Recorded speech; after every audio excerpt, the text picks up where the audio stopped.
Hello YouTube. I wanted to actually talk about kind of a follow-up of my previous watch video about two other very popular Seiko lines, and that's the SRPD or the turtle line. These are often referred to turtles because their cushion case kind of looks like a turtle. And then the SARB line. So talking about the Seiko turtle, so I've had probably one of the longest love-hate relationships with this watch.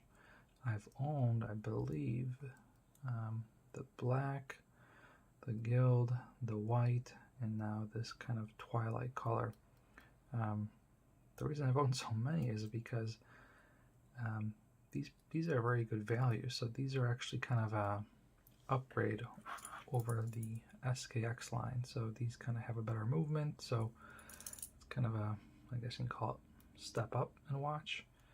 And these come on the secondary market quite often. So you can find these and they're always priced really well. I mean, I've gotten these for as low as I think 150 to maybe like low 205, 210. So, you know, they kind of, I'm a value guy. I have a hard time turning down a good deal, and that's kind of how I always end up with one of these. Is someone puts it for sale for a good price, I'm like, hey, it's a good price, how can I say no? I get it, I put it on, and then I don't know, I just don't really like it too much. I think I'm not a big fan of the cushion case actually, so I get it, I put it on, try it, give it a couple weeks, say no thanks, sell it.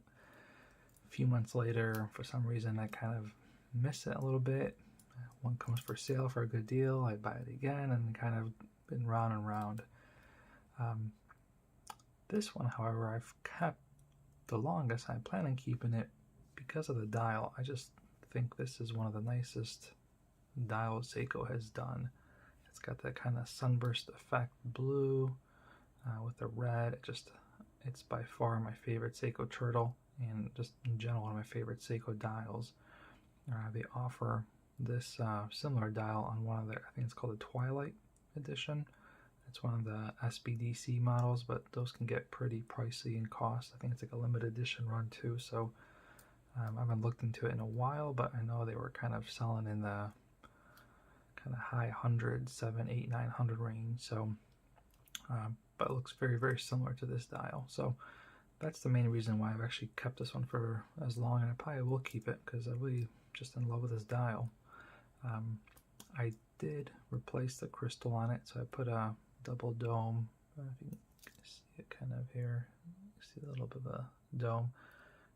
Crystal, blue AR, which I think kind of gives it a little more just pop in the sun outside. I think I like this one. So, I guess I'm not a huge fan of the turtles, but this dial just looks too nice that I can overlook past the cushion case. So overall, the turtles are great watches. They kind of, I call it kind of the big brother of the SKX. They both kind of have a lot of heritage and history. They've been around for a long time. They're kind of staples in the Seiko watch world. I think anyone who knows Seikos knows these watches. So I think it's a great watch, especially if you like the cushion case, but it just wasn't for me. The watch I also kind of had a love-hate is the SARB. So the SARB line is also a very popular Seiko watch line in the Seiko world, and kind of using kind of the continuum here in terms of movement, it kind of improves here. So you got the 7S26, 4R36, and this uses the 6R15. Why can't I remember now all of a sudden?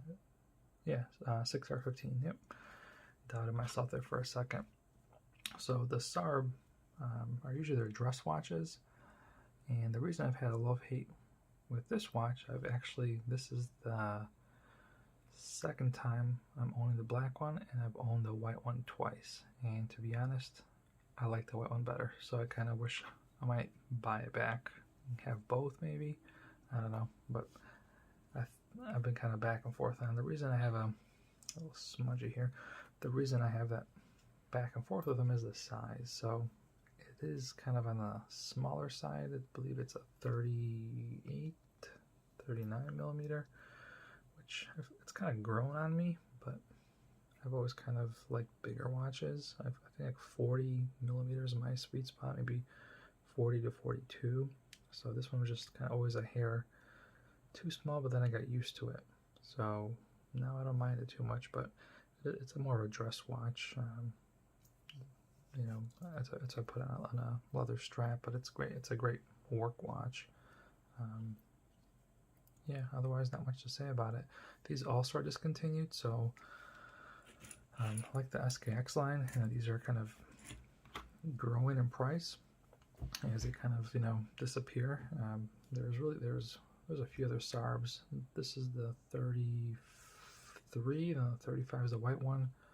Then you have the Alpinist, which is a 17, which also is a very popular one. I used to own that one as well, but great watch. I think if you want a dress watch, these kind of give you incredible value because this movements that they use, the 6R15 movement, I mean, this movement they put in watches that they sell for $1,000. So getting this in I think I got it used for like $300, but I know Amazon last year these popped up on sale for about $350, which I think were a good deal as well. But you're basically getting a lot for your money here. I mean, given the fact that this movement, you know, is going into watches that they're selling for $1,000, you know, the fit and finish isn't as super nice as some other ones that sell for $1,000, but still, I mean, you're paying maybe a third or less than half the cost. I think it's a great value watch here. So,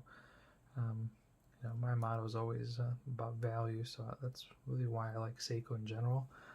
I mean, it's hard to beat Seiko. I mean, you get a really, really, really well built watch, durable, robust. You get that.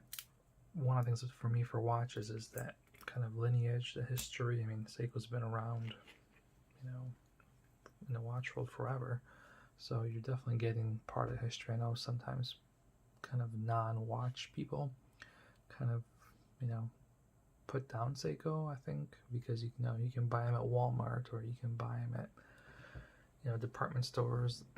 That kind of, you know, some people just kind of give them a bad rep. You know, I've had friends who think that their Michael Kors watch or their Calvin Klein watch is a good watch, and they think Seiko's crap. So that's kind of how you can tell when someone knows nothing about watches, when they think that a Michael Kors or a Calvin Klein watch is good, let alone better than a Seiko. No offense if you like those watches, but not better than a Seiko. So yeah, just wanted to kind of highlight two additional Seiko watches for you to consider. These are kind of heavy too, by the way, so yeah, I'm not trying to talk you out of it, but it's just one that may be tougher to fit. But this one, if you can find this one for, you know, for under $300, I'd say it's a buy. You know, these are only appreciating value, so if you come across one, grab it. I think that pretty much is it for these two guys. I can't think of anything else to really talk about.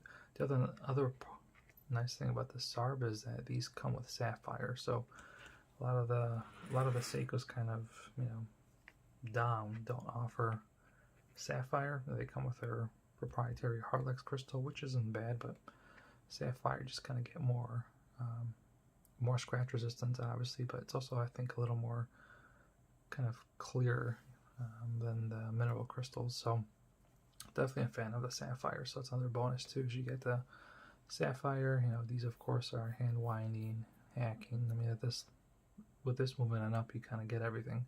It's really kind of the 7 series movements that you don't get that. But yeah, the SARB 33. Pick one up if you can.